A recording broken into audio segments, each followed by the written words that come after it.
హరే కృష్ణ. భగవద్గీత 3వ అధ్యాయము కర్మయోగం. ఓం శ్రీకృష్ణ పరబ్రహ్మణే నమః.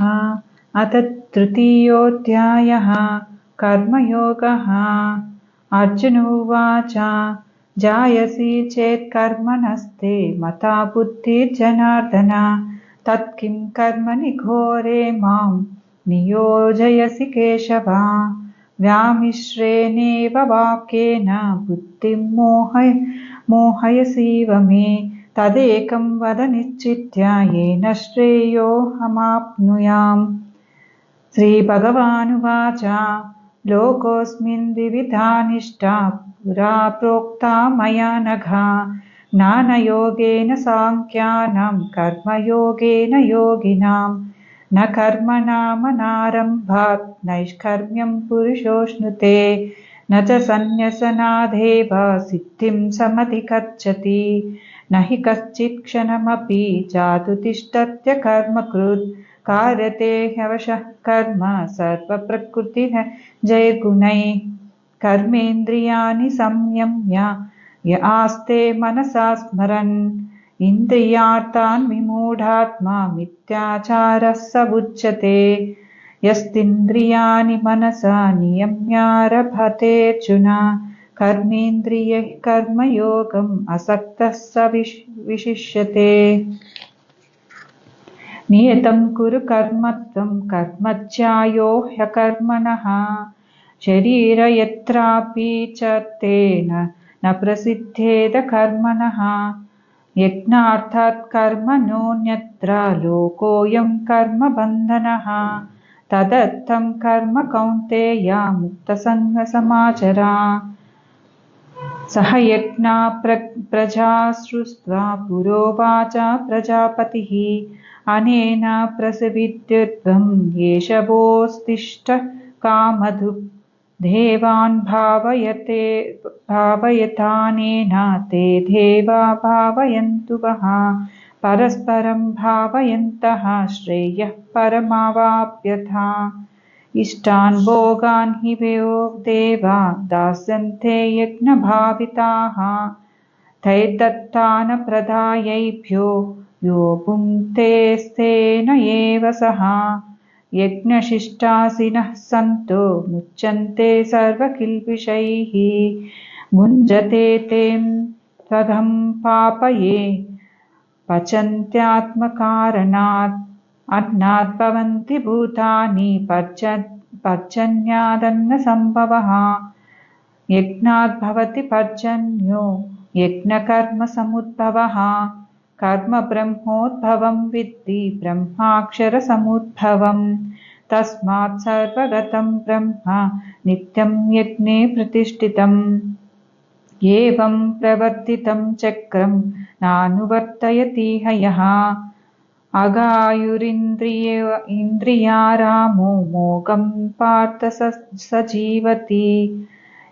యస్త్వార్థమరతిరేవ స్యాత్ ఆత్మతృప్తశ్చ మానవః. ఆత్మన్యేవ చ సంతుష్టః తస్య కార్యం న విద్యతే. నైవ తస్య కృతేనార్థో నాకృతేనేహ కశ్చన. న చాస్య సర్వభూతేషు కశ్చిదర్థవ్యపాశ్రయః. తస్మాదసక్తః సతతం కార్యం కర్మ సమాచర. అసక్తో హ్యాచరన్ కర్మ పరమాప్నోతి పూరుషః. కర్మణైవ హి సంసిద్ధం అస్థితా జనకాదయః. లోకసంగ్రహమేవాపి సంపశ్యన్ కర్తుమర్హసి. యద్యదాచరతి శ్రేష్ఠః తత్తదేవేతరో జనః. స యత్ప్రమాణం కురుతే లోకస్తదనువర్తతే. న మే పార్థాస్తి కర్తవ్యం త్రిషు లోకేషు కించన. నానవాప్తమవాప్తవ్యం వర్త ఏవ చ కర్మణి.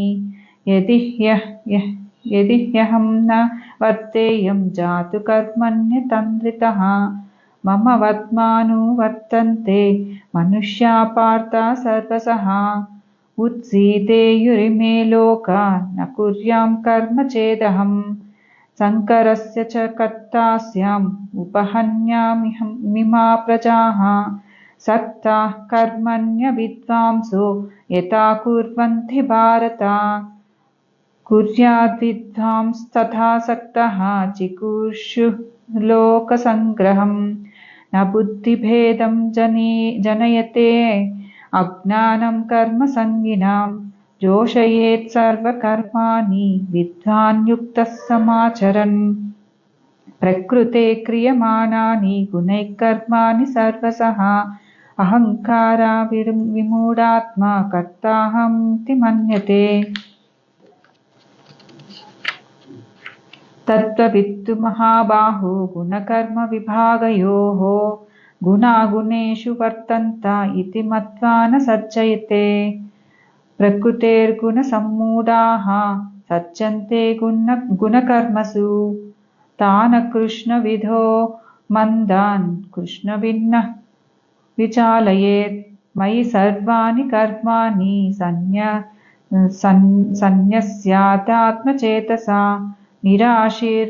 निराशीर्निर्ममो भूत्वा युध्यस्व विगतज्वरः ये मे मतमिदं नित्यम् अनुतिष्ठन्ति मानवाः श्रद्धावन्तो न सूयन्तो मुच्यन्तेऽपि कर्मभिः ये त्वेतदभ्यसूयन्तो नानुतिष्ठन्ति मे मतम् सर्वज्ञानविमूढांस्तान् विद्धि नष्टान चेतसः सदृशं चेष्टते स्वस्याः प्रकृते ज्ञानवानपि प्रकृतिं यान्ति भूतानि निग्रहः किं करिष्यति इन्द्रियस्येन्द्रियास्यार्थे रागद्वेषौ व्यवस्थितौ तयोर्नावसमागच्छेत् तौ हास्य परिपन्थिनौ श्रेयान् स्वधर्मोऽपि गुणः परधर्मात् स्वनुष्ठितात्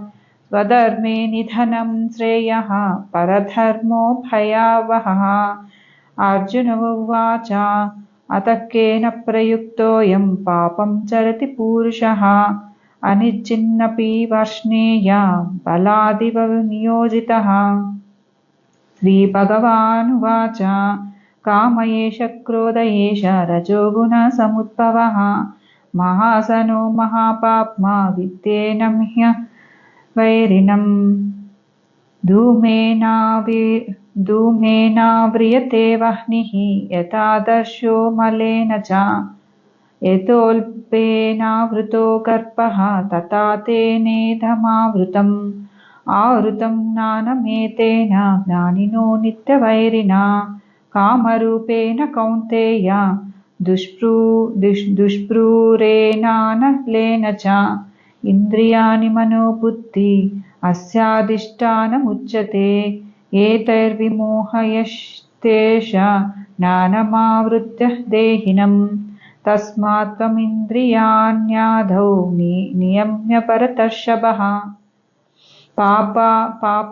पाप्मानं प्रजह्येनं ज्ञानविज्ञाननाशनम् इन्द्रियाणि पराण्याहुः इन्द्रियेभ्यः परं मनः मनसस्तु परा बुद्धिः यो बुद्धेः परस्तुतसः एवं बुद्धेः परं बुद्ध्वा संस्तभ्यात्मानमात्मना जहि शत्रुं महाबाहो कामरूपं दुरासदम् ॐ तत्सत् इति श्रीमद्भगवद्गीतासु उपनिषत्सु ब्रह्मविद्यायां योगशास्त्रे श्रीकृष्णार्जुनसंवादे कर्मयोगो नाम तृतीयोऽध्यायः हरिः ओं तत्सत्।